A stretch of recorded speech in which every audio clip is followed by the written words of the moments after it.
Good Vach. A lot of details to get out of the way, as always. Welcome, and tonight's the 10th lecture out of their series, Ben Gurion High Noon, and so forth. Let's start by thanking Shomer Emunah. Okay, as always. You'll see on the new schedule, can you all hear me? Can you hear in the back? Okay, fine. So he says, you'll see on the new schedule that my daughter's giving out, and then, well, there it is. Had to make a couple of slight changes because Shomer's not available last night on February 14th, and we moved back up. So you will want to, I'm warning you, you will want to get a hold of this or go online. If you go to my show, you'll see the updated version. The last one will be in there, Tamid. Okay? The last one will be February 14th, and not February 21. It'll be February 14th. It'll be in there, Tamid. As we were originally planned, I don't remember why, we were not going to have something on January 24, and now we are going to have something on January 24. So that means that all the way, who said, oh, there we go again. So he says, this is like a classic Jewish telegram. Oy vey, message follows, you know. So he says, they start worrying. So again, it's for the next several weeks. So tonight says the 10th, 11th, 12th, 13th, 14th, Mir Hashem will all be in order. Notice this week, next week, do it next week, and all that. The only thing, January 17, 24, 31, and 7 on Shomri, as we are tonight. The last one will be in there, Talmud. So the main change is that the night we were not going to have one, we are going to have one, and the last one, so that means everything's backed up a single week. You understand what I'm saying? We were going to skip one and then end on February 21. So all I'm telling you is you're the people that are here most of the time. So you're going to want to notice these changes, and there you have them. I want to thank also, of course, the RZA as always for sponsoring the whole, make it possible to do the whole lecture. Tonight, this individual lecture being sponsored by out of towners by Zev Radin, who's a eye doctor, I guess, in Boca. I mean, what else did you do in Boca anyway? What would you do in Florida if you're not an eye doctor? The retina specialist, excuse me. And no, but seriously, you know, Zev is an old and close student of mine. He was here a couple months ago for one of them. And anyway, he's very impressed, and therefore they're doing it tonight in honor of their parents, Mr. and Mrs. Radin. I don't know if they're here or not. They have a lot of nachas from their children, all their children. That's something always to be admired. Let me see, what else do I want to mention over here? Here. This is, after this lecture, I'm putting this together. I don't have the place yet, but I plan to do something for fun. This has to do with Jewish culture. So if you're not an intellectual, and if you're not a pseudo-intellectual, this is not for you. But if you fall into one of those categories, then you may be interested in this set of talks that I'm going to be doing. I hope also, I plan to do it also Motzei Shabbos. It'll be later in the year, of course, meaning once this is over. Haven't nailed down the location and the place yet. I do have a sponsor. As you can see at the bottom, Miss Liz Lehman. God bless her, and the Lehman family are going to be taking the whole thing. Yeah, don't thank me, thank her. And so I'm not sure if it's going to be here, but the filler, wherever, or my shul b'diavad and all the rest of it. But this is, as I say, this is not about Israel exactly. This is about how we know who we are from the people who wrote the books about it. So it's, as I say, it's for people with that sort of an intellectualist bent, weirdos such as myself. I think that kind of covers it. We want to thank the tech crew as always. You know, it's a challenge, especially tonight. We have the AV and all the rest of it. And without any further ado, I believe I'm going to plunge right into my remarks. We have always a lot to say, as you know.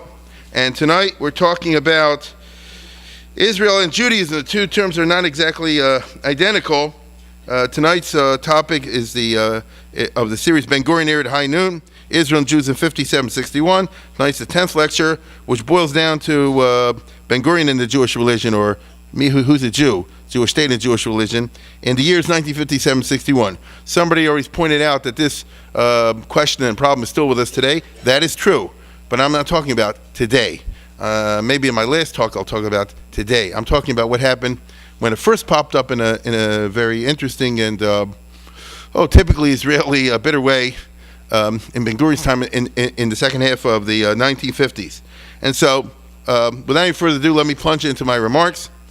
Theodor Herzl, of course, wrote a pamphlet called Judenstaat, which of course means the state of the Jews. He never says the Jewish state. He never said a Jüdische Staat. And that's important, because Herzl's vision was that the Jews will work out what kind of Judaism or non-Judaism it's going to be. Everybody knows he wasn't from. On the other hand, he considered himself a good Jew. His wife was Jewish. But on the other hand, religion played no part in his life whatsoever. The chief rabbi of Vienna, who was conservative, once visited him, and he didn't know better. He served him, I think his wife served like shrimp or oyster soup or something like that. I'd never heard, because those kind of Jews only heard about ham. They never about the other stuff. A lot of people don't know. So anyhow, Herzl's vision was not one in which clarity involving what the new state, if it'll be one, and Judaism, and what kind of Judaism, Orthodox, Conservative, Reform, Tutti Frutti, secular, whatever you want. He never clarified that. And so when Zionism developed, they never developed an official Zionist position towards Judaism or any of these kind of questions. That might be part of their genius. Had they done that, it really would have got plundered, getting mixed up with all kind of tangles. But instead, they focused, as they did, on Herzlian Zionism and Achanim Zionism, on the just getting a state. That wasn't so clear, but it gelled into becoming a state, and also a certain type of culture. As you know, there was the Mizrahi, like the religious Zionists who are sponsoring tonight, and that was one branch of the Zionist movement. There are plenty of others, like Ben Gurion, that were not that way. What everybody agreed with was that once there be a Jewish state, all Jews should be welcome, 1, 2, 3. And when Ben Gurion, right, keep it on there.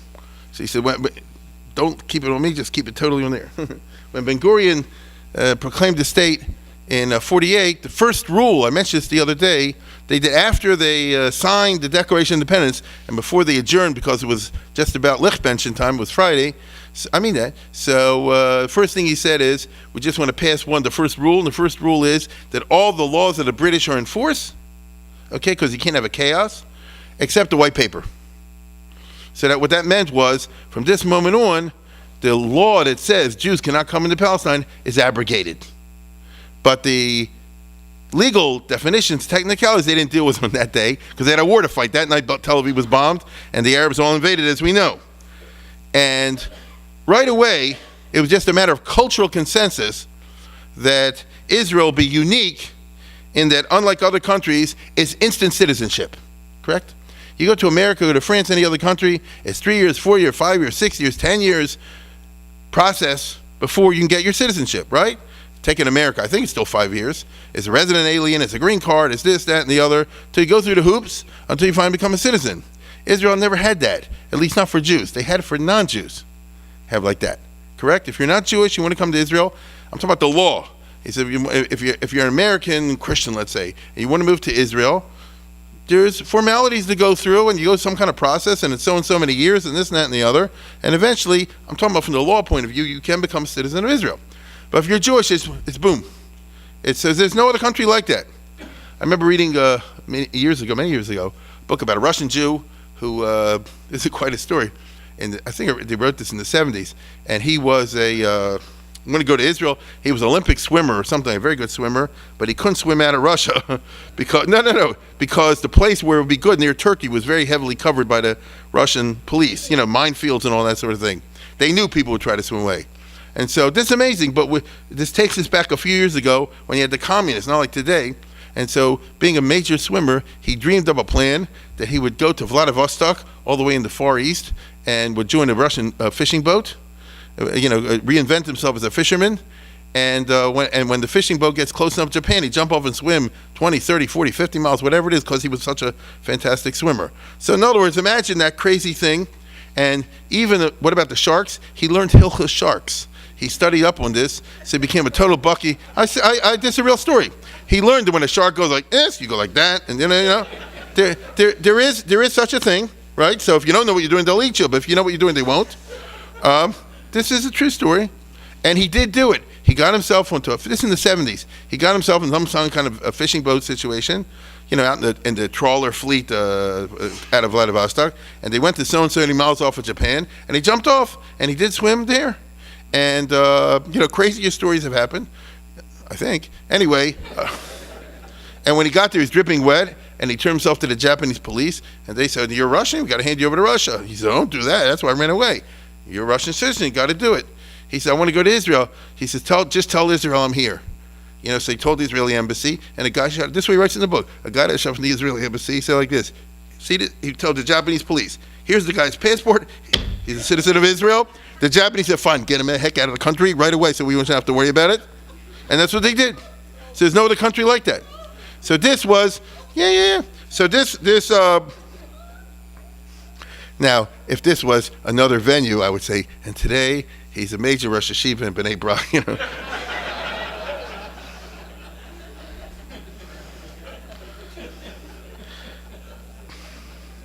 But whatever the case is, this sounds, and this is a cultural consensus, what I just described. It's a Jewish state, so therefore, you go through rigmarole, it's your cousin Shmuel, you got to go 5 years, give me it's like a shul, come on, I'm in. Now, on the other hand, it's a country. And therefore, there's a natural desire to legally regularize what's going on. You can't just have hefkeris. So there's got to be rules and regulations. So already at the very beginning in 49, as soon as the war was over, they started working on the famous law in Israel, Chok HaShavut, the law of return. So that they'll give a legal binding for it because it's a government and it's a customs office, and you get off the boat, it's not just, ich bin da. There's got to be some legal formulation for the whole thing. And so the desire to regularize the phenomenon of people just pouring in from all over the place led to the passage of this law on July 5, 1950. It's pretty early on. Take a look at the text that they have over here, right? It's this is part of it anyway. It says every Jew, this is the law, every Jew has the right to come to this country as an oleh. Aliyah should be by a visa. Visa be granted to every Jew expressed his desire to settle in Israel, unless the Mr. Immigration is that the guy's anti-Israel or public danger. I think they want to keep Meyer Lansky out that way. Then they have over here the bureaucratic regulations. Keep going, right? Every Jew who was immigrating in this country before the country came to force also counts. So even if you're here before May 14th, and so on and so forth, right? Notice the words: the Minister of Immigration, or later the Misrat HaPanim, the Minister of the Interior, is charged with the implementation of the law and make regulations as to any matter relating such implementation and grant of the OLS visa. Which means, like in America, you pass a law, but then you leave it to the bureaucrats to write the regs. Correct? They'll say, for example, in America, if someone who's got a disability or handicap has to be accommodated in public view. But then the Congress doesn't say it should be 16 inches in Montana and 5 inches over here, but somebody does. The different departments are charged with doing that. And so that's what it means in Israel. Problem is, as soon as on the day they passed the law, the two leaders of Mizrahi, right, or Mizrahi and Aguda, Rabbi Maimon from the Mizrahi and Itchemai Levin from the Aguda, they say like this: what does the word Jew mean? You said every Jew can come in. It's not the Gemara, it's real. You said, of course all the Jews come to Israel. Define the word Jewish. You understand? And they didn't like the fact that it was open-ended. What if somebody simply walks in and says, I'm Jewish? It's a problem when you get down to nitty-gritty over here. That Ben Gurion at that time obfuscated. He didn't want to deal with it. He said, let's just pass it as it is. Get out of my way. Don't bother me with this sort of thing. That's because Ben Gurion had issues with this. You see, he has 3 kids, a son and 2 daughters, and a son married a guy. All right, that's who Ben Gurion was, right? This is his son, Amos Ben Gurion, one son, Amos Ben Gurion. This son was born in Tel Aviv, grew up in Tel Aviv, born in 1920, so when World War II broke out, he joined the British Army to fight the Germans, the Nazis, which is very honorable, nothing wrong with that at all. And he fought in World War II, and in the war he was wounded. And when he was wounded, they sent him back to recuperate in a hospital in Ireland. He fell in love with the nurse in the health, Irish nurse, and he married the Irish nurse. Why didn't she convert to Judaism? That's not what she wanted to do. It's not what Amos Ben Gurion wanted to do, because we forget that you probably don't know, when Israel became a state, this itself moved all Jewish discussions to the right. The pre-state Yishuv, was that Gucci Aliyah that I spoke about in the past, which means that you didn't have all these Sephardim coming in a very traditional, you didn't bring all these Hasidic types and all this coming after the war. The new population moved all discussions of Judaism in a more traditionalistic direction. prior to that, is a very distinct disdain on the part of the masses of the young for anything connected with religion whatsoever. I want to marry her, and if she moves to Israel, she's Jewish, and shine. And Ben-Gurion wasn't the type of guy to interfere with all this, and so his daughter-in-law, and therefore his grandchildren, are not Jewish. And this caused trouble when this guy's daughter, in 1968, wanted to get married. Here's Ben-Gurion with the little yarmulke, and that's his daughter. And how are you going to get married? She's not Jewish. So Ben-Gurion did around the table. He got Rabbi Goren from the army. He did the formalities. You understand? You'll see in a minute. There was Shlomo Goren, who was the chief of the army rabbinate. So he's the one they went to when you want to circumvent the rabbinate and that sort of things. Ben-Gurion has a famous, well, it will be famous now, famous interview with Shulamit Aloni in 1968, where he says, it's like you hear now in Washington with the scandal, that they wanted my daughter to go to mikvah, and then the rabbi should see what she goes into the mikvah, and all this is terrible, and all the rest of it. And I spoke to Rabbi Goren, and he made it all go away. And so, by the way, Ben-Gurion does have Jewish grandchildren, right? This is his daughters. A kid, he had a daughter Golda, she never changed her name, and a daughter Ranana, just so you should know. But the fact is, the only people carrying the name Ben-Gurion were not Jewish, which caused the famous bitter speech by Itchamar Levin, who was friendly with Ben-Gurion in general, but he said, you and your policies, he said, Khrushchev's granddaughter's a grandchild's a Yid, your Ben-Gurion's grandchild's a Goy. You understand? Which was true, you understand? So crazier things have happened, and the reason I'm mentioning this is, to Ben-Gurion, on the issue of marriage, and especially Judaism, was conflicted. On the one hand, Ben-Gurion wants a Jewish state, right? He does want a Jewish state. He realizes it won't be good to bring in a lot of people who are not Jewish from a Jewish national perspective. On the other hand, on an individual basis, don't make a big deal about it. But you're dealing with laws, and so the two desires clash. Regarding Judaism itself, I would say, Ben-Gurion was very confused and unclear. There's just an interesting thing about it that we're going to discuss tonight. Not everybody's good in everything. He was good in army matters and that sort of business, A-bombs. But he wasn't good at, very interestingly, if a guy came from Eastern Europe, he was very unclear and confused about Judaism itself. He would basically like to be a Karaite, to go straight from the Bible. But that wasn't an option, as he realized, in the 20th century. If he could bypass the whole Talmud, that'd be great for him. And so he's rather silly in matters concerning Judaism, which is surprising, but not totally. I've told this story many times here of Chaim Weizmann and Lord Reading. Chaim Weizmann being the famous Zionist leader, and the Marquis of Reading, Rufus Isaacs, was a Jewish boy from London who was born poor and was very brilliant. And through education, he rose to the top, became a big lawyer, and eventually he became the Viceroy of India, the Home Secretary, the Foreign Secretary, and the Chief Justice of the British Supreme Court. That's pretty good in a society like England. A Jewish fellow married to a Jewish wife. It's just an interesting story. And he met Weizmann at a certain cocktail party in 1920s. And he'd been the Viceroy of India. I don't know if you know what that means. That's the highest position in the British Empire. And he started telling Weizmann what the Zionists are doing right and doing wrong. And Weizmann blew him off. He said, Eretve Anar, he talked like a fool. Me, a fool? Marquess of Reading, that's higher than a duke.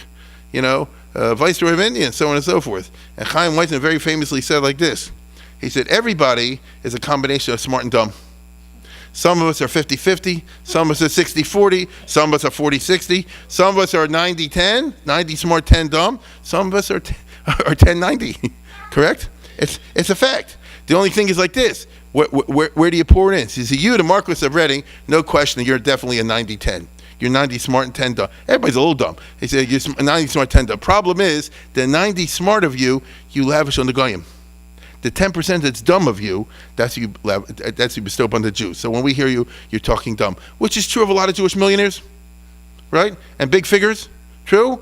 They're very big in business, and they're very good at this, and they're great at that. And when they talk about Jewish matters, they talk of fools. And you say, me, a fool? He says, I'm a doctor, me, a fool? I'm a hedge fund manager, and all the rest of it. No, that doesn't mean you know Judaism any more than it means the Chinese architecture. And so it is what it is. Ben-Gurion had what I would call a muddled theology. And you're about to see this in a second, because after all, why did the Jews deserve Eretz Yisrael? Before I show this piece, which is about 3 minutes or so, a little long, 3.5 minutes, I want to tell you something about it so you'll notice. Because it's going to be in Hebrew, it has Hebrew subtitles, and I know that a lot of people can't understand Hebrew, but I think it's important enough that I want you to see it. Maybe you can get snippets of it, those who can't do it. After Ben-Gurion was out of office in 1970, they had, like in Israel, Face the Nation or Meet the Press. They call it Mokaid. And he was older then, and like I say, it's that kind of a format. And it was an hour and a half. I found it's amazing what I found in your service this week. And hold on. And he spoke very intelligently, except when it comes to Judaism. Because the three reporters, and it's old-fashioned Hebrew, the way I grew up, with the European accent, he says, the three reporters are asking him, among many questions, about politics, but I'm not sharing that with you. But there's a piece over there where the guy said, do you believe in Elohim? Do you believe in God? And he said, definitely. There's nothing I'm more sure of than there exists a God.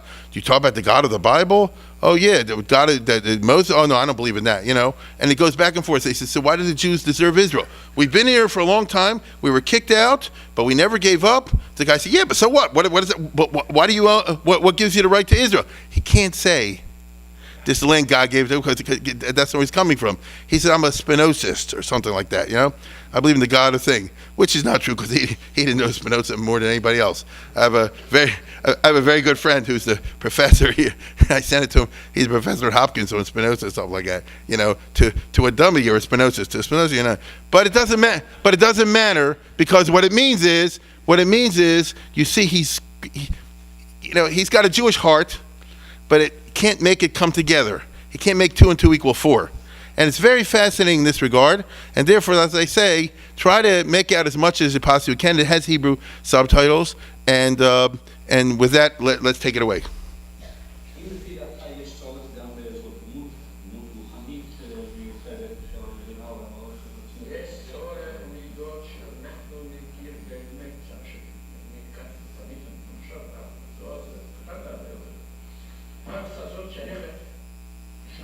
Israel belongs to 2 people. To the Arabs and the Jews all over the world. Do you believe in God?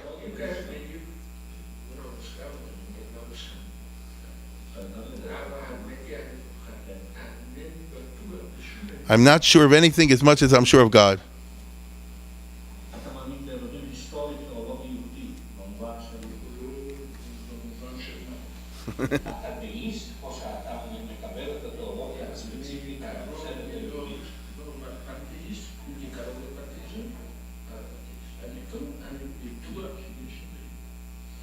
I'm sure there's a God.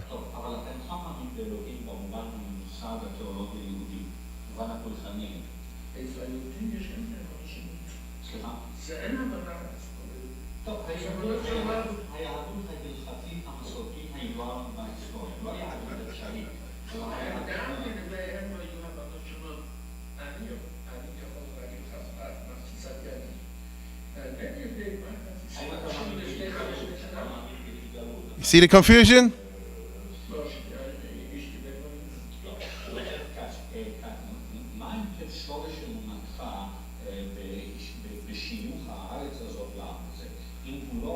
Why do the Jews deserve Israel?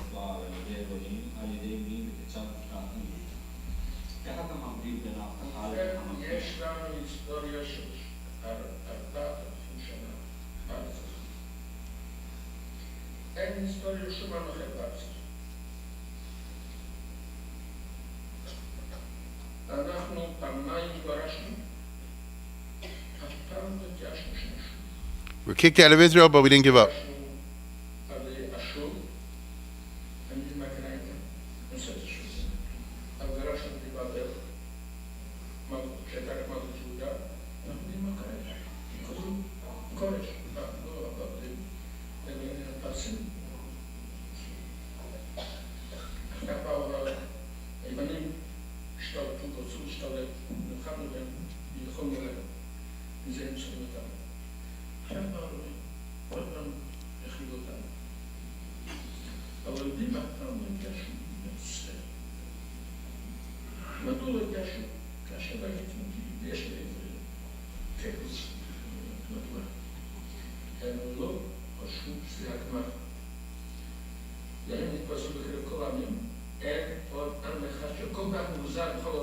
There's no other people that were scattered in the world like the Jews.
If you were able to follow that even a little, as it get planted, it's totally confusing, right? And it's a little bit sad. It's kind of funny because he's a good Jew, but on the other hand, he doesn't know why. Because why? No, I mean, if Israel wasn't given to Jews by God, they could stole the land from the Palestinians. You understand? So in other words, but he can't deal with that, and it's a perfect example of what I'm talking about. It's a muddled theology. He knew his Zionism. He knew about Jews should be in Israel. But you say, why, whatever, is there a God, not a God? He's an atheist, deist, a pantheist. He's all over the place. By the way, he had this shtick with Spinoza in the early years. You understand, this is Israel made a speech. Spinoza, of course, was excommunicated by the lay, by the board of directors, not the rabbi, the board of directors of the shul in Amsterdam. And for some reason, in the early years, Ben Gurion had this shtick that they should revoke the excommunication, because for some reason he was in love with Spinoza, and Rav Herzog said, absolutely not. And Ben Gurion said, why? He said, do you know what he said? He said, I read the book. And Rav Herzog said, you read the book? You went 6 months to a college in Istanbul. You understand? Yeah, you have no idea what you're talking about. He said, I have 3 PhDs. Spinoza was bad news. He always attacks Judaism, and he lets Christianity off with a pass. He was. In other words, I don't have any regret about what they did to Spinoza. It was back and forth. I wanted to show you a week ago, but it didn't work out with the thing when we were talking about Nazareth. This passage, here's Rav Herzog himself. Speaking from that, Drew Pearson, just you see, he was the chief rabbi of Israel at the time and a very great authority. And he'd been in Ireland, so he spoke English perfectly. Here, go ahead. This is what Chief Rabbi Herzog meant when he said, among the present strife and tension, storm and threat rises from Jerusalem the prophetic summons for peace, or shalom, which in Hebrew language is one of the names of God. There is no basic conflict of interest between us and our Arab neighbors. And there is no reason why we should not renew that cooperation, spiritual, philosophical, cultural, between us and the Arabs of the Middle Ages. As you see, he knew how to speak on American TV. the chief rabbi. He'd once been the chief rabbi of Ireland, and he spoke Hebrew with an Irish accent. Now, I want to know one thing. How does Drew Pearson? No. No. What he said. The answer is they had a bottle together. The fact is that you see there was a lot of confusion among the leaders of the state of Israel on matters that affect Judaism. Okay, they just took things for granted, but they couldn't define it.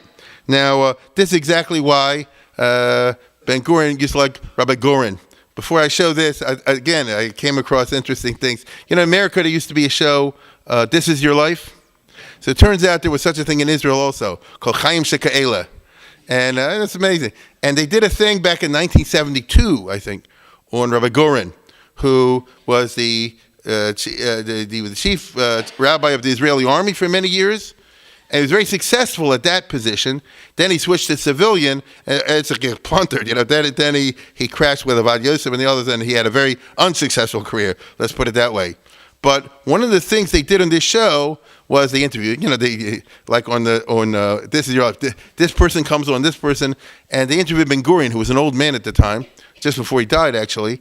And he liked Rabbi Goren again because he's like this. He's normal. he knows how to learn, but he's not like the other rabbis, and he understands. But listen, because you're going to see him say this. He says he understands. The Israeli army needs Judaism. The Israeli soldiers. This is a Jewish country. We need Yiddishkeit, but not like the adikud, not the orthodoxy. Thing. So how do you get Judaism without the orthodoxy? I don't know. You'll see. Take a look at this.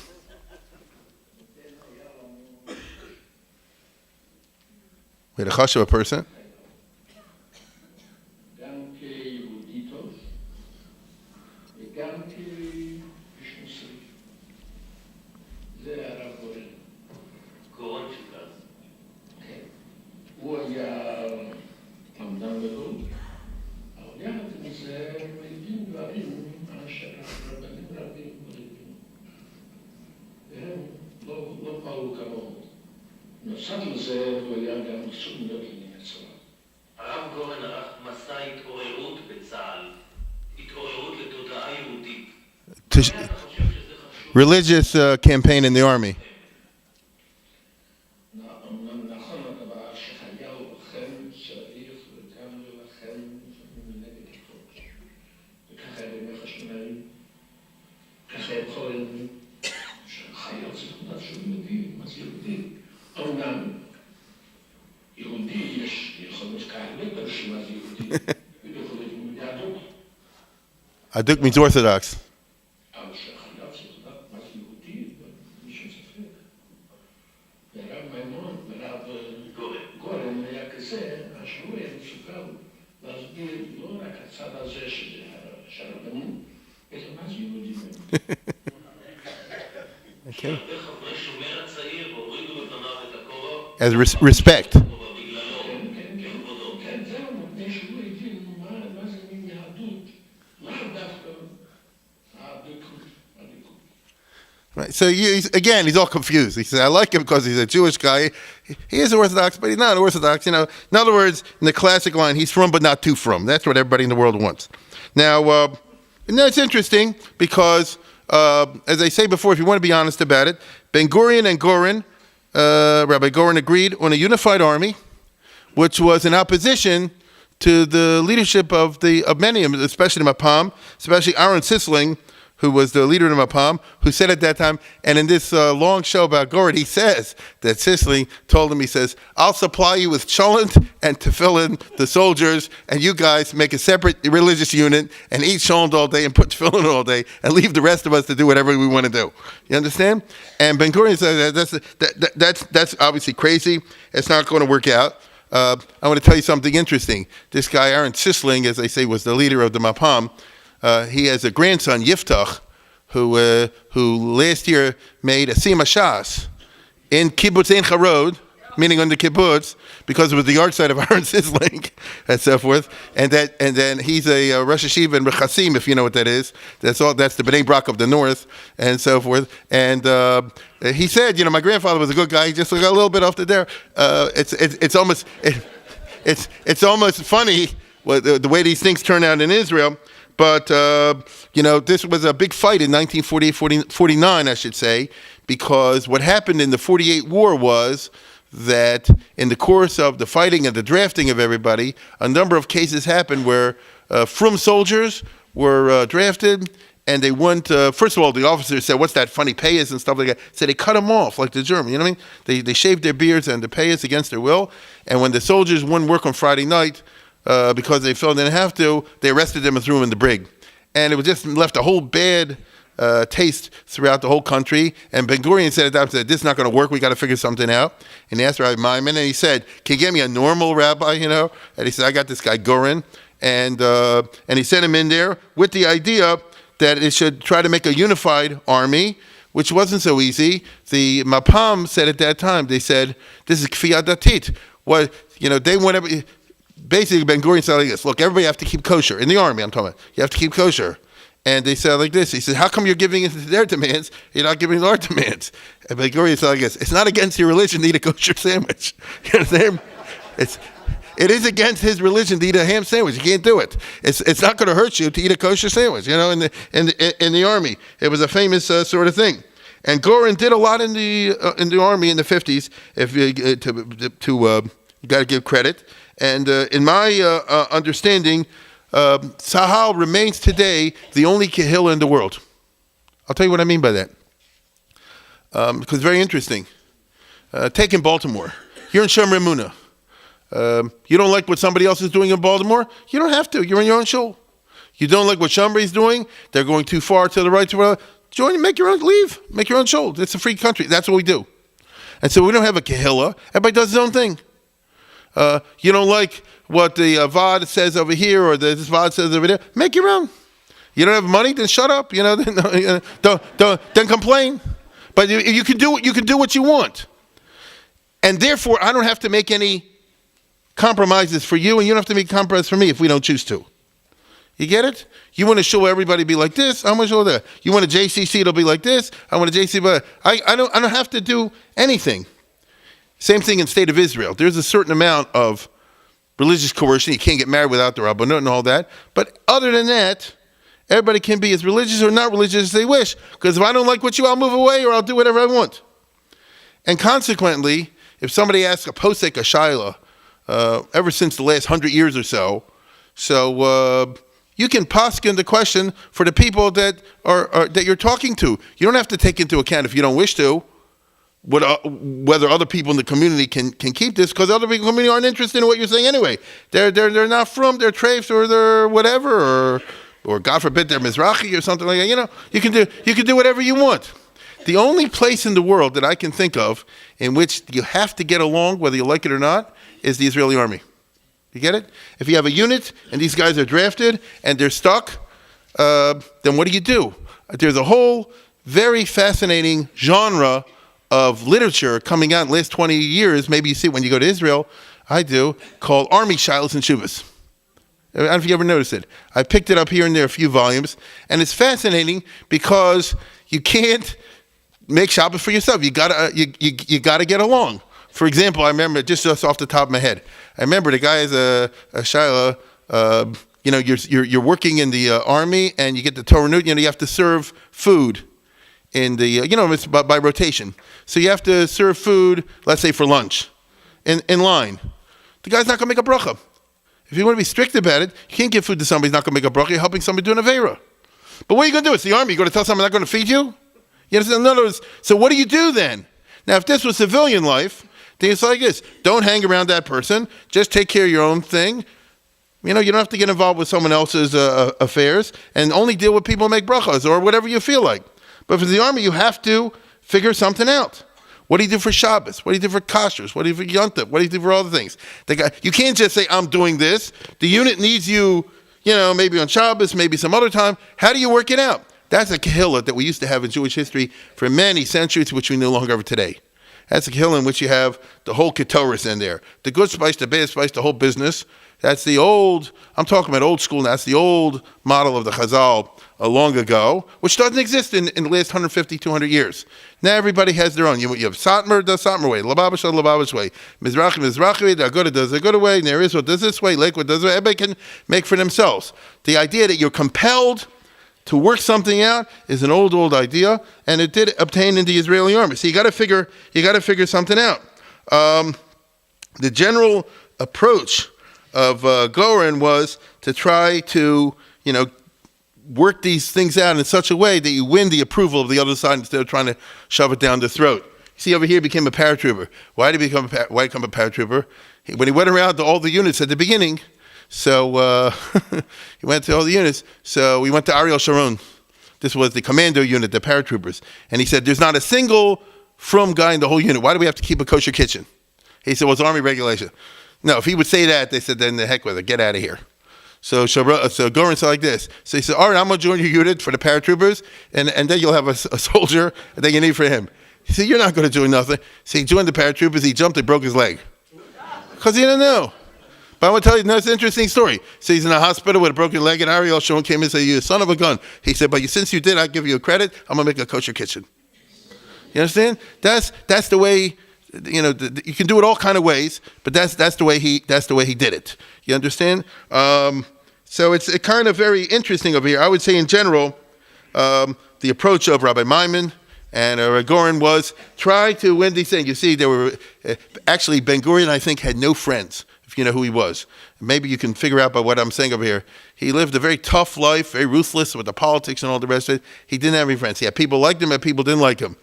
This was his friend. It's the only friend he had. This is not what I'm saying. He writes this. He said, Meguri said, the only friend I ever had, he said, we quarrel and everything, but we're friends. You understand? And he said, and the idea was, because Rabbi Maimon said, I'm not making you do this, but do it. Right? Come on and do it. And that's how Israel was in the 1950s. Again, in this series, the show, I guess, they had all kind of people, like they used to do in This Your Life. Hi, I remember you. Come on out and identify yourself.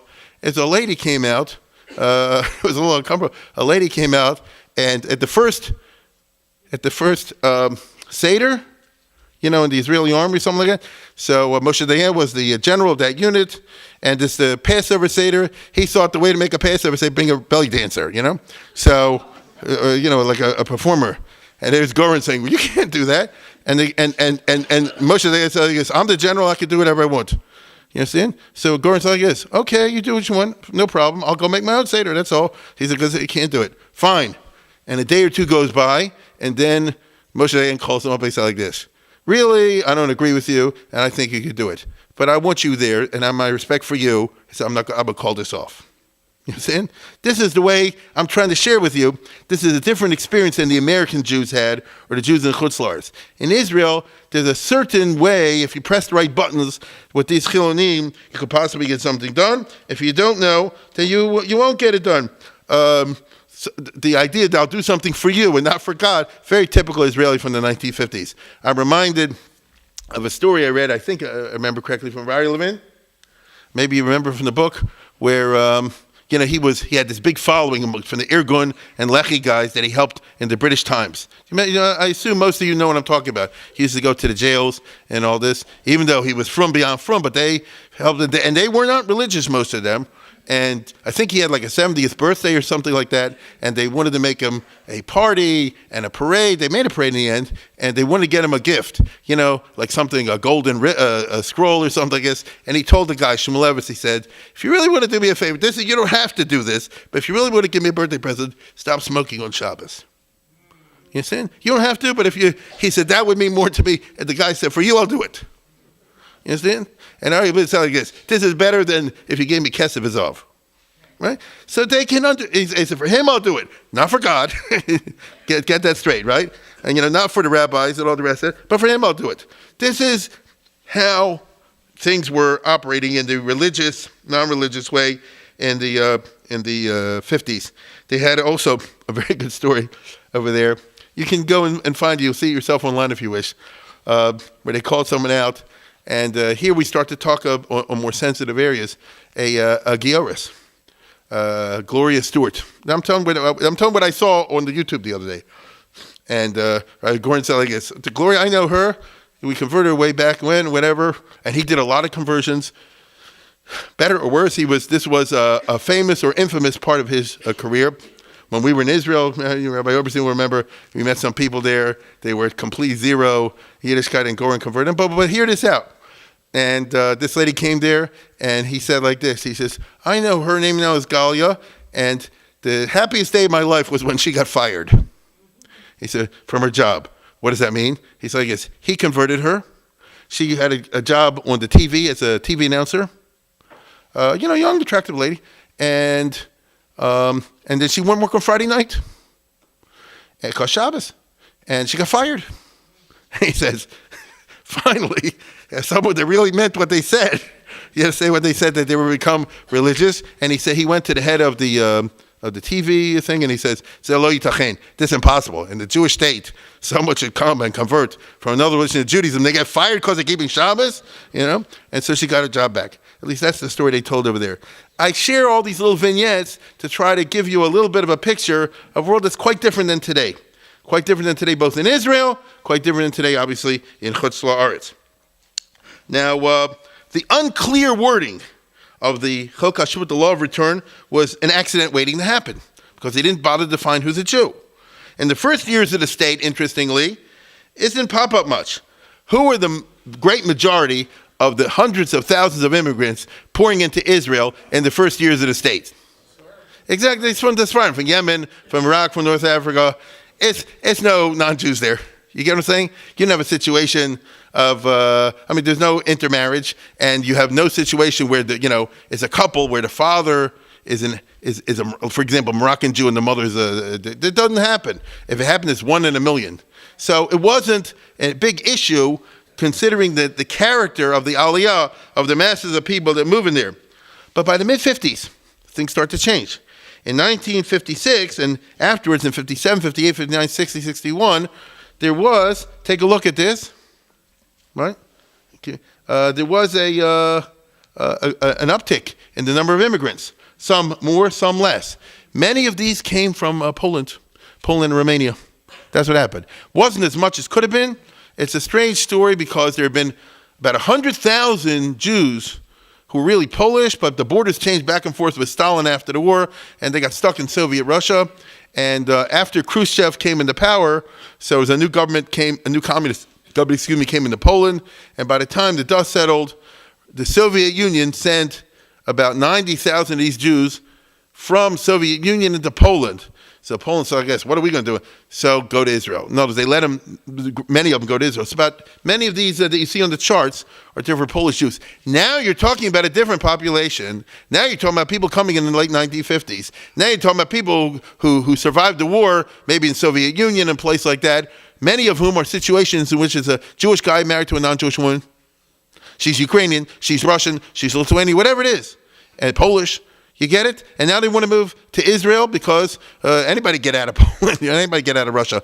And so this is what happened. All of a sudden, this means that you have the practical situation of do these people benefit from the law of return? Because they're not Jewish. Or you have a much messier situation. He's Jewish, she's not, and what's the story with the kid? So, they do benefit from the law of return.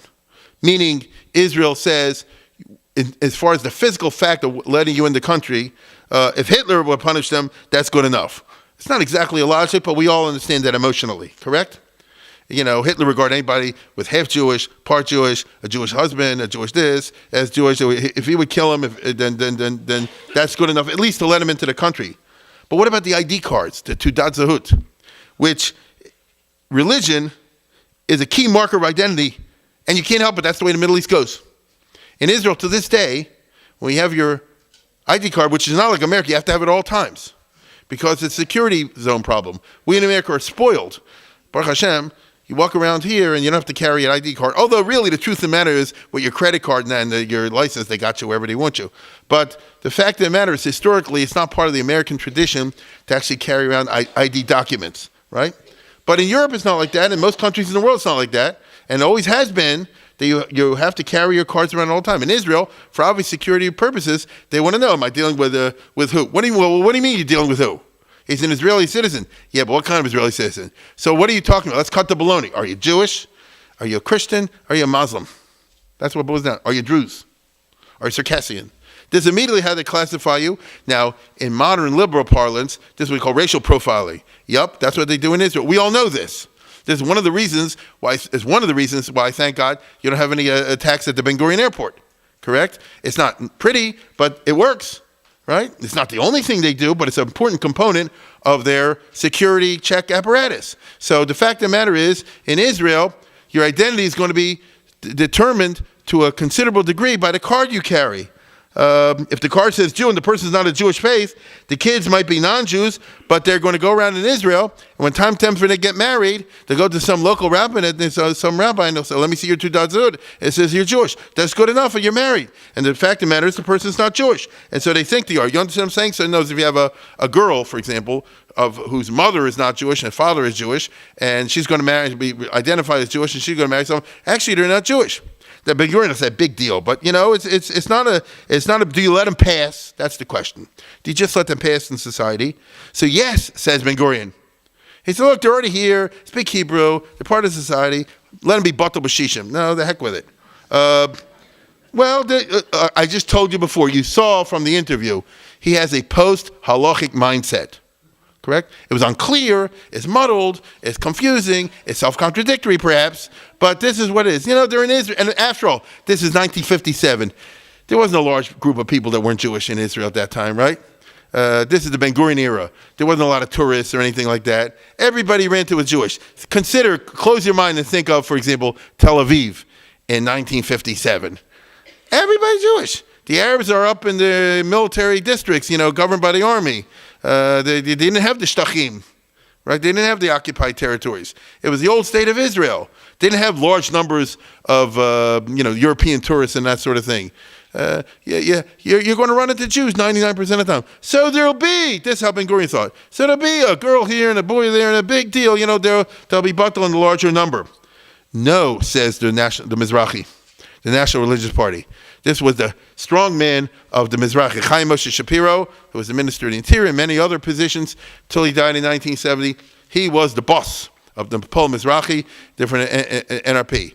The Haredim and him clashed all the time. He was a student from the Grodny Yeshiva, from Shimashkop.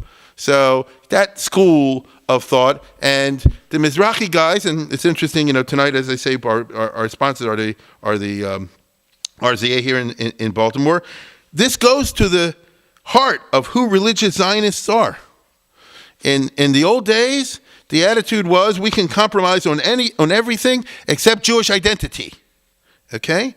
Take Rabbi Maimon. He said, I'm willing to be flexible on Shabbos and Kasha. You can't make everybody keep Shabbos now. They can't do this. But on who's a Jew, right? That goes to the very heart of who we are. That will destroy us. So that's why we want to control the marriages and the divorces. And we want to control, for the benefit of the Jewish people, identity. So when somebody said they're Jewish, they're Jewish. And if they're not, then don't play around. You want to be Megayer, that's a separate. But this will be a highly, what's the right word, insidious form of inner disintegration if we are not clear on that sort of thing. So this is old school, which is, maybe you keep this, maybe you don't keep that. Just marry Jews. You see? Keep it in the family. The Panovich Rav used to go all the time to South Africa. It's famous, all through the 40s, 50s, 60s, 70s. And he knew that the great majority, the great majority of South African Jews, they're not really Shomer Shabbos. They're not really this. They don't keep this and that and the other. But because of the nature of South African society, they all socialize, hung around with each other as 95, 98% endogamy, in marriage. And he used to say, just keep this up. Sooner or later, you'll catch up with Shabbos. Sooner or later, some of these other things will happen. Just make sure that you're there. Because the alternative is, what? Like in America. The guy said like this, I keep kosher, I keep this, but my grandchildren are all not Jewish. So it's this old school kind of environment. In this kind of environment, the bureaucratic reality of who controls the Ministry of the Interior becomes all important. Because you end up with all these fights and there's no consensus. There's a lot of clash in the society. You see Ben Gurion and those guys versus the religious. And I'm not talking about the Haredim. I'm talking about the Mizrahi over here. And those guys, and they can't agree on something as basic as who's a Jew. So then it's all left to the language of the law that I told you before, which is it's left up to the bureaucrats to write the regulation. So who was the first minister of the Interior after they had the election in 1949? First election, Chaim Moshe Shapiro. You see? And he said like this. He says, let's put it this way. Say whatever you want. I write the regs. Right? So he will give, and they did. The Ministry of Interior said like this. If parents come in, so if the mother is Jewish, then you can register the kids as Jewish. If the mother is not Jewish, you cannot register the kids as Jewish. If they want to convert, send them to the rabbinate and then send us the paperwork and all that kind of business. So at the regulatory level, that's where they try to deal with this from a religious Zionist point of view. So in other words, we can argue, but in Lamaisa, we're the ones in control. However, that's what he did. He simply issued administrative regulatory orders to all the bureaucrats to follow the lines that I just told you. But the vagaries of politics so arranged matters that from December of 1952 to June of 55, okay, it's quite a while, the ministry was not under the Mizrahi, but switched to the General Zionists, which was a capitalist but secular Zionist group, a party, for 4 years. Under them, and then for another 4 years, from 55 to 59. In other words, all through the 50s, it was run by the Achdut Avodah, which was a left-wing, like the Mapam sort of, left-wing party. And these are the two guys. Yisrael Rokach, who had been the real Chiloni mayor of Tel Aviv, and then Yisrael Bar Yehuda, who was a big labor guy, very left-wing. As I say, the Achdut Avodah is the party of Yigal Allon. So they're to the left, ideologically, of Ben Gurion. So this all-important ministry in charge of the issuing the actual regulations was under the control for 8 years, I guess, quite a while, of people who did not agree with what I just told you the religious definition is. But their attitude was, if the guy says he's Jewish, it's good enough. Now, this was a mistake. But what are you going to do when a Polish or a Romanian couple make Aliyah, and the father's Jewish and the mother's not? Where does it go? For 2 years, for 53 and 54, Yisrael Rokach did not tamper with the frum bureaucratic guidelines that Chaim Moshe Shabir put in there in the first place. But at the beginning of 55, when you start to see the beginning of a significant immigration from Poland, so he did, ordering in good European liberal fashion that the status of any mixed marriage should be determined by the parents. They could simply declare the kid a Jew or Gentile as they wished. And that shall be the law. So if two parents say that we have a child, we want to raise him Jewish, the kid's Jewish, and put him down as Jewish under Tudat Sehud. Even if the mother never converted. Right? Even if she's not. And listen, these two guys are not bad guys. They're just clueless. They're boobs. You know, when it comes to this. They were smart in some area, but they weren't smart in the area of realizing the very deep and delicate nature of the issue that they're going in here. Now, I want you to understand, this is a real weird situation. I read a book 2 weeks ago, maybe some of you saw it, about Israel's super spy, Sylvia Raphael. Does anybody know what I'm talking about? And she was South African. She's dead. She was South African. She was Israel's best spy in the 60s and 70s. She's one of the people that shot when they had the hit squad after the Munich killing and all that, the Gideon squad. So anyway, she's a famous person in Israel. And so I knew about her a little bit, but I took the book out of the library. She was from South Africa, from a little town. And I'm just telling the vagaries of here. And super Zionist. Father was Jewish. The mother was not Jewish. Mother was from the Boers. And it was interesting to me. The mother lit candles on Friday night and fasted on Yom Kippur and did the Hanukkah. No, she had a totally Jewish lifestyle. She just never felt like converting to Judaism.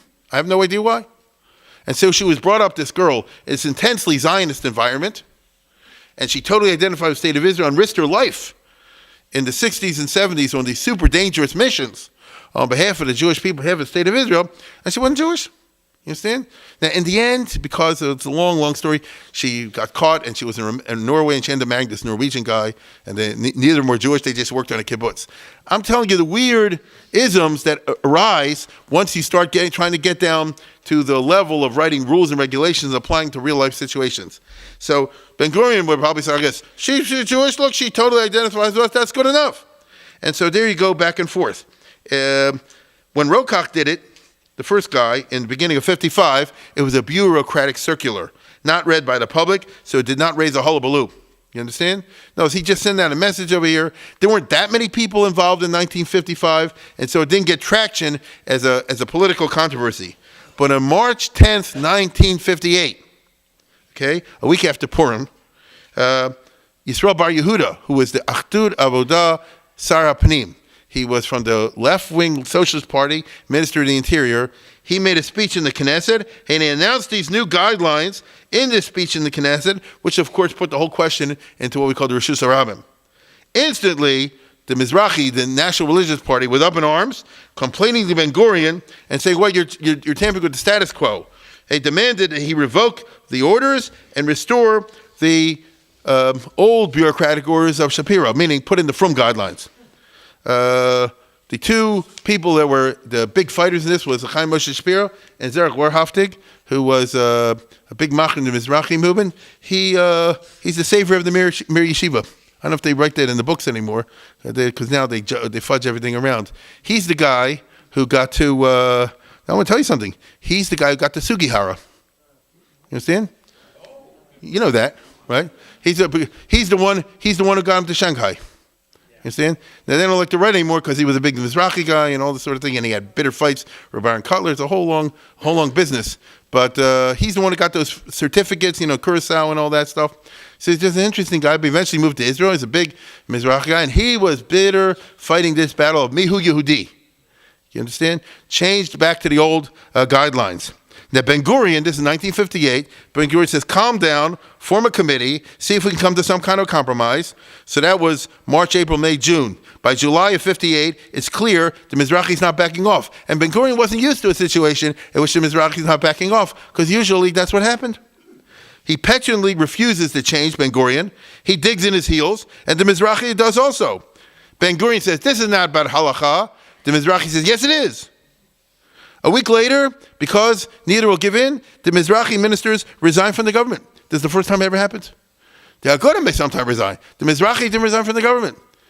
And this was a warning signal to Ben-Gurion. It's the first truly serious split between Ben-Gurion and the Mizrahi. Now, I want you to understand, he won't admit it, but Ben-Gurion is very nervous. All throughout the period of Ben-Gurion, the 15 years that he was in power, his power rested on the following situation. Mapai has 40-something, and the Mizrahi party has 12, and between the two of them, they come to around 60, either over 60 or around 60, and that's the foundation of his coalition building. You understand? He goes right away into it. If you remember, he actually had 2 or 3 Arab seats, even though in a minute, so always came to around 60. So nobody's pushing him away. And the Mizrahi, as I've said before, always said like this: we are willing to leave you a free hand in defense, in the economy, all the rest of it. Just don't touch the issues that matter to us. And the Mizrahi's not the good over here. The issues that matter to us are broad issues. We want Shabbat instead of Sunday. Okay, that's fair. We want kosher in public things. It's after all a Jewish state. That's fair, right? We want the army, as we said before, to keep basic, kosher and things like that. That's fair. And we want mihu Yehudi. No, we want the definition of Jewish should be Jewish. The way they wouldn't use the word religious, they would use Mesorah. That's the language they use. The way it's been for thousands of years. A Jew is a Jew. If it's a Jewish mother, if it's not a Jewish mother, you have to be Megayer. If you want to go under do Geirus, then do the Geirus right. And don't fool around. If you're serious about what you want to do, then it's no big deal. After all, somebody is Megayer and they really keep everything. It's no problem. But don't go and make these new kind of tricks and go around the back door and all this kind of stuff. Ben-Gurion's afraid that if he loses this nice, docile group that's always backing him, they might hook up with Menachem Begin, which was always something that worried him. Or he might be exposed to pressure from other political parties, which he didn't like to have. But the Mizrahi was always his backup. You understand? They always horse traded a lot. They argued. He cheated a bunch of times. But nevertheless, they stuck in with him. Now, over this issue, they're backing out. The Mizrahi, as I say before, started voting in late 58, 59 with Begin. Every time there was a no confidence vote in the government, he didn't like that. Because it means it's 15 of Begin and 12 of Mizrahi. He doesn't like that because you and I know in the long run in 1977, that would be the new face of politics in Israel. He didn't want to see that. Okay? They even vote to abolish the Mimshal Tzva'i, which to Ben-Gurion was a dangerous development. And others, the Mizrahi was so angry at Ben-Gurion, they voted against him when he tried to keep the military government on the Arabs that I spoke about a couple weeks ago. And he considers it a matter of national security. And even the Mizrahi is voting for the Arabs over here against me. He really didn't like it. They were trying to communicate to him, we really don't like what you're doing. Back off. We don't bother you 99% of the time. This is something that matters of. Back off. And he will not do it. You see? Ben-Gurion writes to Rabbi Maimon, who's now in retirement. That's so too long to read over here. But basically he's saying, this is not a big deal, and it's not a state of the halakha, and whoever wants to marry somebody can do whatever they want. It's all this sort of thing. And Maimon responds back. He says, you're doing the worst mistake of your life. He said, basically he writes like this: since we're good friends, I can tell you the truth between us. You're acting stupid. And he said, this is, in my opinion, the biggest, stupidest mistake of your life. That's what he writes to him. And so for the Ben-Gurion said, no, I'm not. And Ben-Gurion says, religion is part of Judaism, but Judaism is not part of religion. So he goes back to old Achad stuff. Okay? Now, the super secular. You hear what I said? Religion is part of Judaism, but Judaism is not part of religion. So what is it? You understand? And you therefore have a situation, for the first time in Israel, in which at the highest political level in the Knesset, there was a fundamental disagreement with no common ground. And in a parliamentary system, especially a coalition parliamentary system, there was always, in any healthy system, even in America with Obama in the Congress, there's always a quest to find some kind of a common ground. Agree? Now, looking for a way out, Because Ben Gurion didn't know what to do. He's not the type. He was so stubborn by nature. He couldn't say, "I'm wrong. I'm backing off." That's not who he was. He made he put a stand. Here I am, and here I stand. So he couldn't back off. So he looked for some kind of other way out, and looking for justification for his ideological position that there is more than one legitimate form of Judaism, and that more importantly, there's more than one way of identifying Jewish identity, not just a halachic way. He figured, let's do, like I said last week, let's do a Disraeli vort. Right? So let's appoint a committee and stave off the crisis. Right? Let's figure some way to delay this. And so what Ben Gurion did was, in July, was to write a public letter to 50 of the leading Jews in the world that he said whose opinions count, in his opinion, on the question of Mihu Yehudi, which is a novel move. He said, I'm going to pick the 50 leading Jews in the world whose opinions should matter. I mean, not Sandy Koufax, but it's people in the world that their opinions should count on who is a Jew. And no, we don't know who all they were. We only know we got 45 letters back, so we don't know who the other 5 were. He put together an interesting. If I were to ask you today, who is the 50 leading Jews in the world? Everybody would say like this, me, and then the other 45. Right? It's a very interesting kind of list. Look at this, if you can tell. I'll break it up into a second, but this is 45 people, professors, writers, rabbis, Rosh Hashivas, others. It's this very thing says, and he wrote him a letter. He said, "What do you think should be what Israel should do for this kind of a thing?" Let's break it up. He consulted Israelis, Americans, and Europeans. Here's the Israelis: Herzog of Zevin, the Panovich Rav Cheskel Sarna, as Rosh Hashiva of Hebron, Reb Maimon, Goren, Rabbi Halevi and Zechariah Cohen of the Teimanim. Most people never heard of them. Rabbi Kapach, I'm sure you all heard of, right? The leading Yemenite scholar. I put out all the critical edition around. Very great scholar. Supreme Court Justices. Chaim Cohn was an atheist. Came from a super frum family. His grandfather was Shlomo Carlebach, the rabbi in Germany. You understand? He came from a very frum family. He came to Israel. He was in Hebron for a while, and then, boom, went all the way the other direction. He later on, as a Cohen, married Grusha. You understand? And then fought the law in Israel. On the other hand, Judge Moshe Silberg, also to the Supreme Court, was a very big Talmid Chacham. He had learned in Kelm, in Slobodka, in Mir. I promise you. And then he became a lawyer afterwards and so forth. So he might have an opinion. Agnon, he's the famous writer. He's author. So it's funny that you bracket these together. I don't think you've even heard of Yehuda Berlin, Chaim Chazaz, and Shin Shalom. These are famous Hebrew writers from yesteryear. How Ben Gurion came up with them and not others, I don't know. Then you have the professors from Hebrew U. Professor Seaman and Professor Bergman were these Central European type guys that were philosophy professors. Seaman was a Bible professor, half Orthodox, half not Orthodox. Ephraim Urbach, who wrote the book of the Baalei Tosfos. Yechezkel Kaufman, a strong, he's the one who writes the history of the Israelite religion. So he's a strong left-wing identically. And Yaakov Schechter, he's like a physics guy. Like, I don't know what he has to do with who's a Jew. Then let's go to the next one. Here's America. He writes to Ron Kotler. That's interesting. Rabbi Soloveitchik. How did he hear of Chaim Heller? Does anybody here know who Chaim Heller was? Other than a camp? He's a great guy. The Lubavitcher Rebbe. All right. Then you got to get everybody into JTS. Louis Finkelstein, Saul Lieberman, A.J. Heschel, and Mordechai Kaplan, who was still there at that time. And then you have some professors, Alexander Altman, who was a Talmid Chacham, been a rabbi before him, was from the Hildesheimer Seminary. Harry Wolfson. All right, you can hear Harry Wolfson in his youth went to Slobodka. Then you have to have one guy. I love this. It's 4 guys from the conservative, 1 guy from the reform, right? Because Solomon Freoff was the only guy that could read a sefer in the reform movement. I'm serious. He wrote books on the Shalos and Chubas literature. Then Moshe Meisels and Art Seiler, you can't say their household words. They got a writer for the Morgan Journal. That was the newspaper my father used to read. And the Hador, does anybody remember that? The whole sorts of things. No, look at they left out. Let's just finish the list. Then the Sridei Eish, okay. You can hear that famous. The Best Din of London. You can imagine they have the reputation for being the strictest on the conversion process. He's writing the Best Din of London.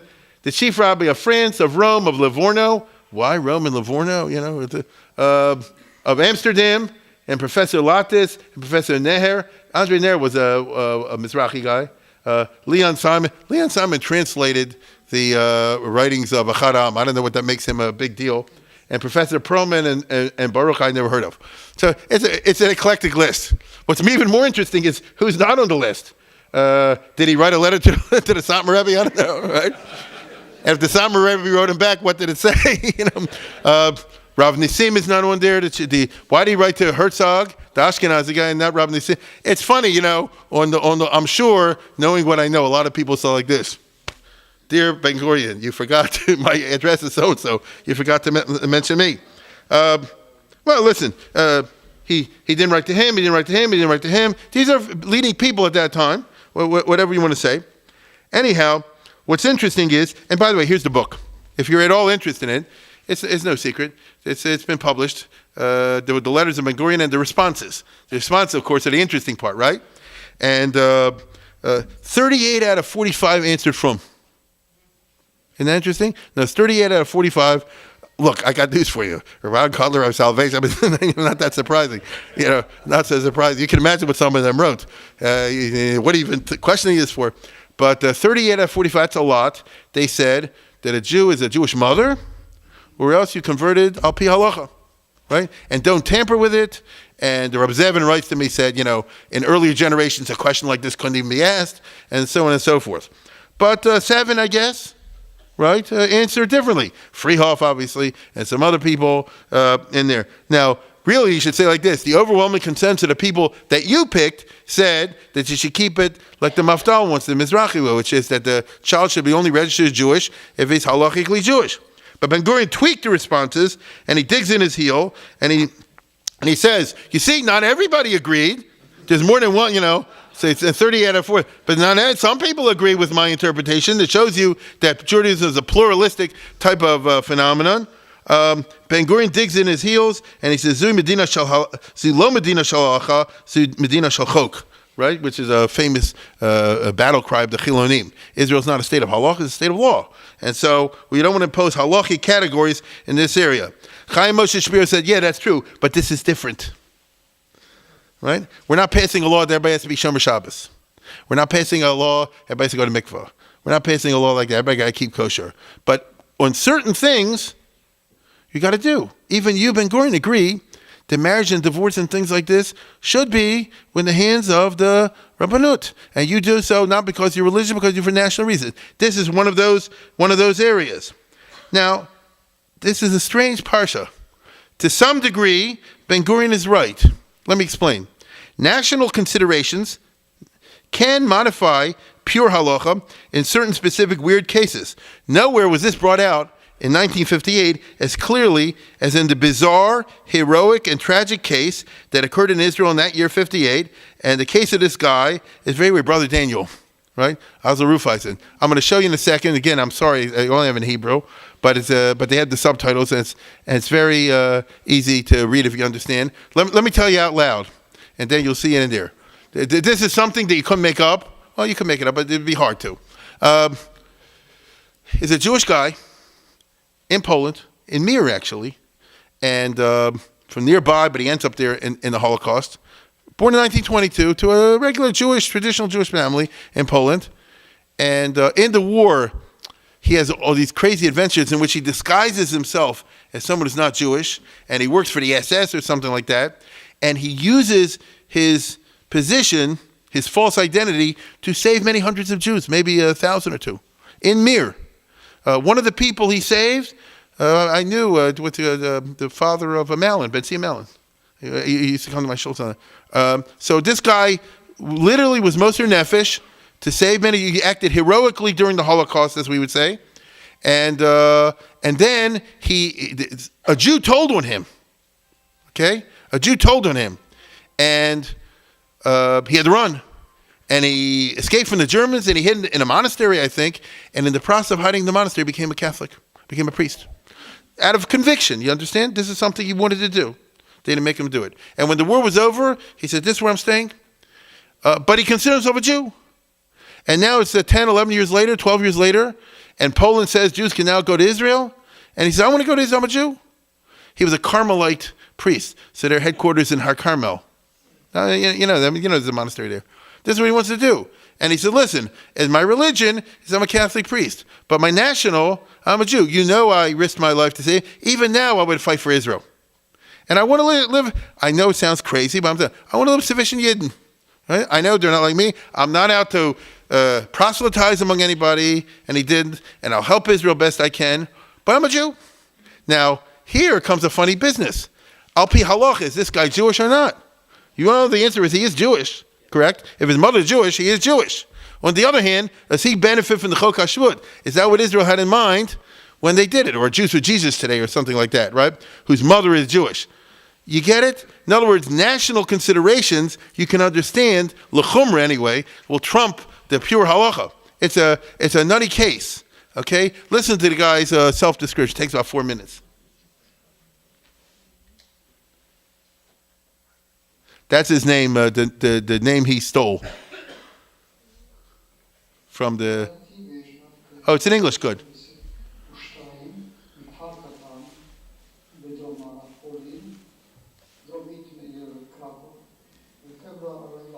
התחלתי לשחק את התפקיד החדש שלי, כמו שחקן, ככה זה הלך בעצם כל התקופה הזאת עכשיו, ואז מצאתי עבודה כשמש בית ספר.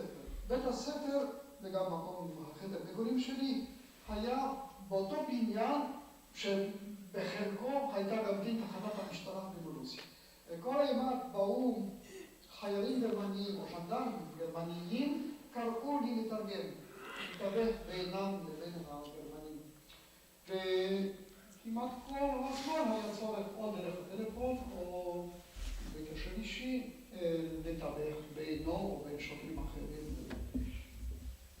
במקום היה מפקד המשטרה בגולוסית מקומית והיה סרפימוביץ' שהוא מפקח אזורי, כל אזור נראה כמה מספר תחנות. ואני קיבלתי את התפקיד להיות המזכיר.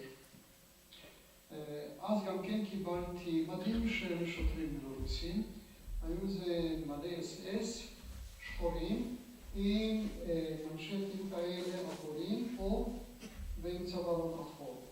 עם הזמן קיבלתי גם כן נשק, קיבלתי אקדח וקיבלתי גם כן רובי סער, זה קצר.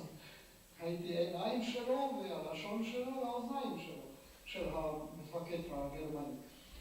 ואחת הימים שהייתי עוד במשטרה הבלורוסית הזו, קראו לחשמלאי. אז נתתי לו סימן, כן, שאני רוצה לדבר איתו. יצאתי מהמשרד, אחרי כמה שניות גם הוא יצא, ושם בפרוזדור הוא אמר לי שהוא היה בווילנה, באותה תקופה שאתה מבין בווילנה. שמו היה דוברז. היה כבן 25 אולי אז באותה תקופה. כמעט כל הקשר הלך דרכו או דרך הבן דוד שלו. במקרה אחד הצלחתי להתקשר עם רזניק דרך מישהו, והוא יצא ויגיד אותו. אני זוכר את השיחה הזאת, שיחה בעצם כמעט גורלית, כן? ואז אמרתי שידוע לי שב-13 לאוגוסט 2002 תתקיים האקציה. וחוץ מזה הייתה שם ישיבה מחוסרת, ישיבת מיר. בישיבה היו סטודנטים בכל האזורים פולין, אבל היו גם סטודנטים... מיר ישיבה. מחוץ לפולין.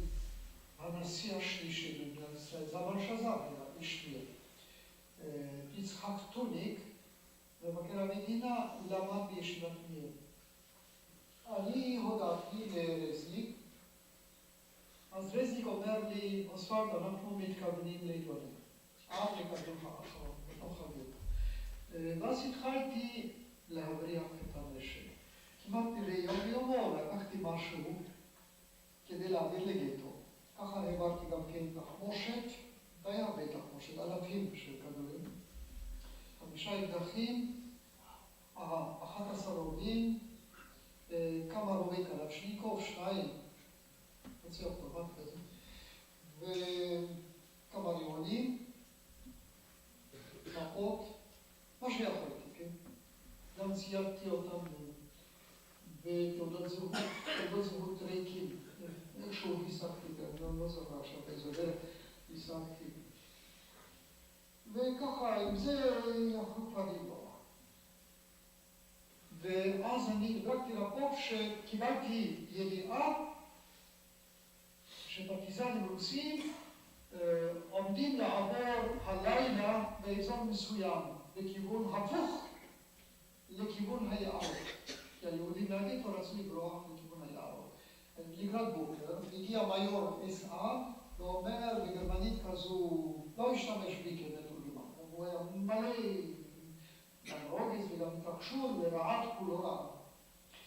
אז המאסטר אומר, ויפיל, כמה? אז הוא אומר, 300. We could stop it here, so if you want to see the rest, you can. I'm serious. You can pursue it online. Is this guy a good Jew or bad? You get my point. You see that he risked. It is what it is. In 1957, when they have the Polish Aliyah, he wants to get out of the monastery and go to Israel. The Polish government won't let him. He goes to the number one Polish communist, Hersh Smolar. Okay, so it is a guy, and he says, "Listen, I became a Catholic, you became a communist, but we're both Jews. Get me to Israel." And so that's what he said. And he comes to Israel, and he asks to be admitted in the country under the right of return, under the Chok HaShvut. Ben Gurion even says, that's not what we meant by the Chok HaShvut, right? So he's turned down. He appeals to the Israeli Supreme Court. The law of return says any Jew, right? Any Jew. Ask the rabbi, that's what he says in the Supreme Court. Ask a rabbi, am I Jewish? Right? Am I Jewish? According to Shulchan Aruch, am I a Jew? The Supreme Court, someone inconsistently says, no, you're not. It's a famous landmark case. On the other hand, they say like this. They say, you can come to Israel. Maybe not instant, but, you could. Notice, let's put it this way. He immigrates to Israel. They do allow him in. He lives the rest of his life in Israel. He joins these pro-Israel Catholic groups. He was a good, you understand, it's funny what I'm saying. He's a good Jew in Israel, the rest of it. He couldn't get in under the Chok HaShvut. All I'm trying to tell you is that he lives in strange circumstances like Chvolsim, I told you about in the summer, the famous Meshumad, who said, I converted because I'd rather be a professor, but once he became a big Christian professor in Russia, he used it l'toelis of the Jews. So you could have strange stories. Only in Israel, you have the question, because of the nature of the law, is this guy Jewish or not? To close the loophole, Ben Gurion changes the law of return in 58 to exclude people who follow another religion. But the one guy in the Supreme Court who dissents, he said, Ben Gurion, what, you can't be Jewish and follow another religion? You do. You believe in Judaism and in Buddhism. Right? Ben Gurion says, Buddhism is not a religion, it's a philosophy. But when he publishes that, UNU says, no, it's a religion. You understand? Now, in Jewish law, to be perfectly honest, there's a sugya called mummer, and there's all kind of debates. They're going out throughout Jewish history, at least 1,000 years, more than 1,000 years. Chalisas, mummer, what do you do in case where somebody converts and what their exact halachic status is? But that's not where these guys are coming from. And Israel never had a state, a secular state, to do so. Meanwhile, new ministers take the place of the resigned Mizrahi minister from the NRP. Right? In other words, if the Mizrahi quit the government, and they were out for a long time, Ben Gurion was very nervous about it, you got to put in people that are in there. So in Misrat HaPanim, I understand. What about the Misrat HaDatot? What about the Ministry of Religion? You're going to put a secular guy in charge of the rabbinical courts and all that sort of thing? Ben Gurion plays politics because he knows a election is coming, and he appoints a non-Knesset member as Minister of Religion, Sar Datot. He names the 78-year-old Sephardi chief rabbi of Tel Aviv, Rabbi Yaakov Moshe Toledano, and when people complain, he says, I am against the Mizrahi's policy of Ashkenazi monopoly of cabinet posts. Sultan is Gevurah Tzaddik. Ben Gurion is the poster boy for anti-Sephardi racism, but now it's election year, he goes and tweaks it out and says, what's wrong with having Sephardi there? You guys are all racist, you understand? The Sultan Gevurah Tzaddik. All the rabbis and the Mizrahi leaders get really angry. They urge Rabbi Toledano not to accept, and that he's part of a farce, but rather he should quit and support their principled stand on who's a Jew. But he tells them where to go. He says, I like this job, And so he'll become the Sar Datot in 58, 59, and in 60. Ben Gurion has his laugh, but the Mizrahi goes into a cold fury, and they really dig in their heels. So if in 59, the Mizrahi and Ben Gurion hate each other. They're really building up the tension, which wasn't good for him. As a result, in the rest of 1958 and 59, what I spoke about a couple weeks ago in politics, Ben Gurion and the cabinet relying on the Mapam and the Achdut Avodah for the majority. He does not feel comfortable with that because they don't give him a free hand the way the Frum do. This is an uncomfortable time for him.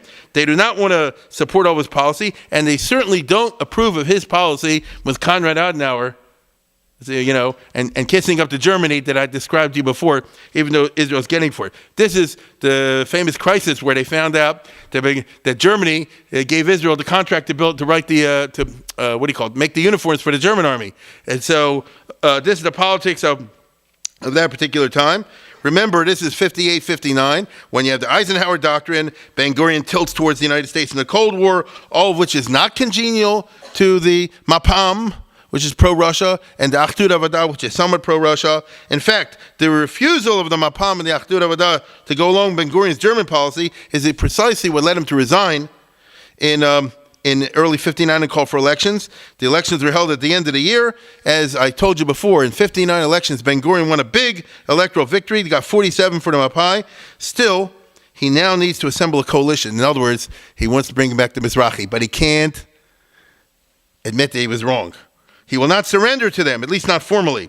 So Shapiro says like this, Chaim Shapiro, let's compromise. You don't have to change the law. Make me the Minister of the Interior. You see? Give me the Misrat HaPanim. Ben Gurion says, okay, but you have to promise there are no changes in the status quo. Scout's honor. Right? What about the Misrat HaDatot? What about the Minister of Religion? You already have this, Rabbi Toledano. You understand? So we can't just stab him in the back. But Toledano solved the problem during the coalition negotiations because he was 80 years old. He married a young lady and died 2 months later. So, okay? Now, the Israeli press had a field day with this whole sort of thing. But you know something? I'm going to treat it seriously for a second because I looked this up. They said he married a girl who was 18 years old. She was 28. Right? I just want you to hold the belly laughs. He says, she was from, wait a second. The guy was 80 years old. He was the chief rabbi of Misrat Datot. I'm saying this what I'm about to say for a reason. She was poor. Her father, these are the people that Ben Gurion dumped in these Yerucham and Netivot, in these development towns, living a life of utter poverty. She got married to a guy and then divorced him because he wasn't from. You understand? Now I know that obviously there's a huge age difference. By marrying him, she got out of that whole business. You understand what I'm saying? Overnight, she had been an ozeret. She had been a maid. And when she married him, then she had maids. She had nothing to call her own. All of a sudden, she has a house in Tel Aviv, and the government, Rabbi Toledano never asked for an apartment in Jerusalem, but if you remember the government, you're entitled to one, what they call Dirat Srod, which is prestige apartments, all that kind of stuff. So her whole world turned upside down for the good, you understand, by doing. This is the Israel of the 50s. I mentioned it. But as the politics goes, it worked out for them. So Ben Gurion gets like this. Well, no more Rabbi Toledano. So we'll give the Sar Datot of our Haftig to the guy from Mizrahi. Shapiro comes in. They form a new government. And the day he comes in, he changes the rules. The heck with Scout's honor, you know. So he says, they changes the rule back to the Frum one. In other words, no one from now on will be registered as a Jew unless their mother is Jewish or unless there was a Gir Kalacha. Ben Gurion says nothing. This way he's able to say, like, I never gave in to anybody. You know, this is the politics merry-go-round. It's the new status quo. The Mizrahi will hold the interior minister for a generation. In fact, more than a generation, guarding the Mihu Yehudi question. You know, so this is how they solved it in Israel. There, if you take the trouble to look over here very closely at the dates, you'll see that Chaim Moshe Shapir was the Minister of Interior until he died in 1970, and afterwards it went to Burg, and afterwards to another guy, meaning that on a bureaucratic level, the way they did it was that the government ministry in charge of these questions, the Mihu Yehudi, was the National Religious Party, and they made sure that they're not going to register anybody as Jewish if the mother's not Jewish or if there's not a gior. This is the political tricks, the way they worked it in Israel. Checked bureaucratically, couples who want to change will have to go to the Israeli Supreme Court. And that won't happen for a decade. In 69-70, this was challenged in the Israeli Supreme Court, the Shalit case, and other things like that. But that's for the future. Meanwhile, Ben Gurion has the Mizrahi back in the party, which is exactly in the government where he wanted. As for Mizrahi, they always wanted pragmatism. They said to Ben Gurion, you could have had this deal 2 years ago. What was the whole fight about? But there is a price. When Ben Gurion's granddaughter wants to get married in 1968, she has to be converted even though she hates it. That's the picture I showed you before, right? Rabbi Gurion did a quickie conversion, but still she had to go through it. Ben Gurion will leave the status quo untouched, but he relies on Rabbi Gurion to take care of the tricky cases. And this is how Israel operated in the 50s and 60s. 99% of the time wasn't a problem. Here and there and there and here, you'll find a couple that's a problem. They say, send him to Gurion. And he will do the thing. And I want you to understand what I'm saying. By handling a tiny handful of tricky cases, they kept the general status quo for everybody else. You follow? That's what he considered to be pragmatic. This literal here, like the one we met in the kibbutz and others, is a few, one here, one there, one there. Notice how many cases really of the type of conversion we're talking about? 10, 20, 30. So out of a whole country, it's a nothing. So this is, as long as Rabbi Gurion stayed in the army and dealt with low-profile cases away from the public eye, it's no big deal. Once he became a civilian chief rabbi, he got into big trouble. Okay? Let's go to the next one. Next one. This is the big fight of the Langer case. I know Ravad Yosef died recently, and now they put out all the biographies, and this is a big part of his biography where he clashed with Rabbi Gurion over this brother and sister case, with the Langers, and it's like a plunder. He got himself into a big mess as a result of this, and sort of ruined his reputation. And so the question of Mi'u Yehudi was pushed off, not settled, in 1958-61, and it would reappear again and again. From the point of view of the secular government, and this is true even today, the religious were being unreasonable in demanding that new immigrants who were not Jews should be denied conversion unless they became truly Orthodox, an impossible demand in most cases. We'll end up with a country full of goyim, they said. That's what they said, and they still do. From the point of view of the religious, you are filling the country up with goyim in a deliberate and irresponsible manner. You're bringing all the Russian, all the Ukrainian, they're not Jewish, you don't care. What is the point of creating a gigantic Erev Rav? Right? The Erev Rav was the group that what? Made the golden calf. You understand? What's the point of bringing in numbers if you lose over here? This is an ancient debate, my friends. Take a look at this Medrash Rabbah from the Midrash on Kisisa. Look at this, remarkable. In the golden calf, let's be rabbinical for 1 minute. Moshe is up in the mountains with the two tablets, and then God says, go down, they're making a golden calf. Lech reid, kishiches amcha. God says, your people have become corrupted. So Moshe says, Amcha? Moshe, menayin hein ami? Why do you say your people become corrupted? God, they're your people too. And Amar LaKadosh Baruch Hu, God says, Amcha hein. Because they, Sharahoy Mitzrayim, Amarti Lecha, Osesi says, Ami. Amarti Shal La'or Bem Erev Rav. I told you back in Egypt, don't take these people, only take the Jews out. You hear what I said? God tells Moses, just take the Jews out, don't take the others. I told you to do this. Ata, she's order of a kosher, but you were firmer than me, God says. You said, no, you can't turn anybody down. Right? And so you meant well, and you brought him in. And God says, I knew what would happen. They would make a golden calf and mess everything up. Don't do it.